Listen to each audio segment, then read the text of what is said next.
अस्सलाम वालेकुम। अच्छा, अक्सर लोग सवालात करते हैं कि जनाब जो तकसीम का मुकदमा होता है उसमें जब पार्टीशन के मामलात आगे चलते हैं या अगर कोई तकसीम पे बात नहीं बनती तो कैसे शेयर किसी को दूसरे को दिया जाता है। ये मैं अब अभी आपको प्रैक्टिकल एग्जांपल से दिखा रहा हूँ कि मेरे मुकदमे के अंदर तकसीम का मुकदमा जब आगे चला और फ्री कैन के अंदर तकसीम की बाबत कोई बात डिसाइड नहीं हुई कि जी फिजिकली उसको पार्टीशन कर ली जाए, तो फिर मामला आता है नीलामी के ऊपर।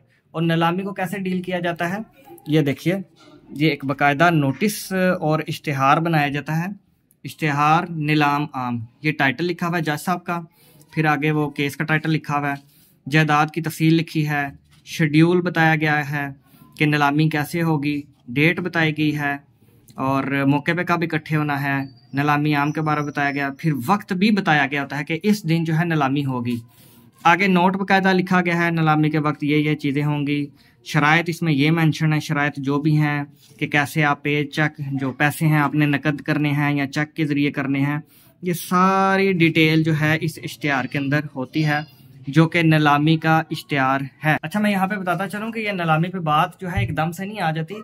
ये तब आती है जब मुकदमे के अंदर मुतअद्दिद बार मौके देने के बावजूद फ्री कैन किसी पॉइंट पे नहीं आते, यानी एक पार्टी के पास कब्जा कम है, एक के पास कब्जा ज़्यादा है। अगर वो मुतफिक नहीं होता कि जी हम हिस्सा देते हैं बराबरी के हिसाब से जितना जितना हिस्सा है, फिर कोर्ट जो है नीलामी की तरफ आती है। क्योंकि पार्टीशन मुमकिन नहीं हो पा रही होती, समटाइम कि वो डिविजिबल प्रॉपर्टी नहीं होती, फिर नीलामी की तरफ आया करते हैं।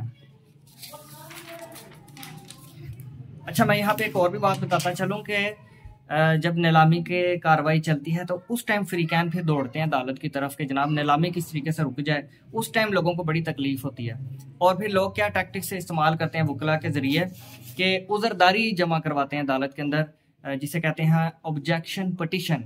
अब मेरे केस के अंदर भी जब नीलामी की आगे बाबत चली बात, क्योंकि मैं मुद्दई हूँ केस का, तो डिफेंडेंट्स की तरफ से उज़रदारी आ गई है कि आप रेफरी मुकर्रर करें, आप नीलामी पे ना जाएं और नीलामी से काम खराब होगा। फिर उज़रदारी आई, ऑब्जेक्शन पिटीशन आई।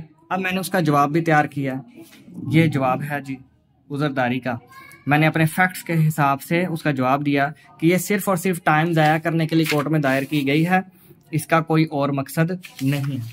तो उज़रदारियाँ दायर भी इसलिए की जाती हैं कि टाइम वेस्ट किया जाए कोर्ट का, क्लाइंट्स का, कि लोग साबी तौर पर थक जाएं, परेशान हो और बैठ के कोई सेटलमेंट हो जाए।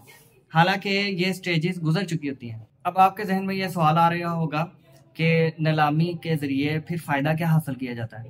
फ़ायदा इसमें यह होता है कि अगर फिजिकली तकसीम मुमकिन नहीं तो फिर क्या होता है कि प्रॉपर्टी को बेचकर जिसका हिस्सा जिसका नुकसान हो रहा है उसको पैसे दे दिए जाते हैं। यानी एक बंदे को कब्जा दिया जाना चाहिए था 7 मरले का, उसके पास कब्जा है 5 मरले का, लेकिन मुमकिन नहीं हो रहा कि उसको फिजिकली पार्टीशन करके दी जाए। फिर उसको प्रॉपर्टी को बेच के नीलाम करके पैसे दे दिए जाते हैं कि तुम्हारे 7 मरले के हिसाब से डीसी रेट या गवर्नमेंट रेट और मार्केट रेट को हिसाब में रखते हुए तुम्हारे हिस्सा इतना बनता है, तो ये पैसे तुम ये रख लो। इस तरीके से उसकी दादरसी कर दी जाती है। अच्छा, यहाँ पे मैं ये भी बात बताता चलूँ कि कानून के अंदर हमारी पार्टीशन का दावा जो है 6 माह से ज़्यादा नहीं चलना चाहिए, लेकिन इसके बावजूद जो प्रैक्टिस है सिविल कोर्ट्स की प्रैक्टिस, वो बहुत ही लिंगर ऑन करने वाली, सुस्त है, स्लो है और ये दावा जात जो हैं 5-6 साल 4 साल तक भी चल जाते हैं। लेकिन अगर कुछ चीज़ों का कंट्रोल कर लिया जाए, ख्याल रखा जाए, तो ये दावे जल्दी ख़त्म हो जाते हैं। वकील आपका विजिलेंट होना चाहिए, एक्टिव होना चाहिए, पार्टी आपकी विजिलेंट यानी एक्टिव होनी चाहिए, तारीखों पे पेश हो, तो फिर ये जो लंबा अरसा है ये आपका साल डेढ़ में भी ख़त्म हो सकता है। लेकिन ये बहुत सारे फैक्टर्स डिपेंड करते हैं। और आजकल एक स्कीम का मैंने सुना है, अभी तक प्रैक्टिकली मेरे हाथ से तो नहीं गुजरा क्योंकि बिल्कुल ये नई पॉलिसी आई है कि पंजाब के अंदर पल्स नामी एक स्कीम शुरू की गई है जिसमें आप अपनी प्रॉपर्टीज़ की तकसीम करवा सकते हैं और कोर्ट के थ्रू भी ज़रूरत नहीं रहती। और जिनके मामला कोर्ट में चल रहे हैं वो फिर कोर्ट से कराएंगे, लेकिन अगर जिन्होंने अभी कोर्ट को अप्रोच नहीं किया तो वो पल्स नामी स्कीम के जरिए अपनी तकसीम करवा सकते हैं। कंसल्टेशन के लिए स्क्रीन पे नंबर दिया हुआ है, राब्ते के चार्जेस लागू हैं। Thank you very much.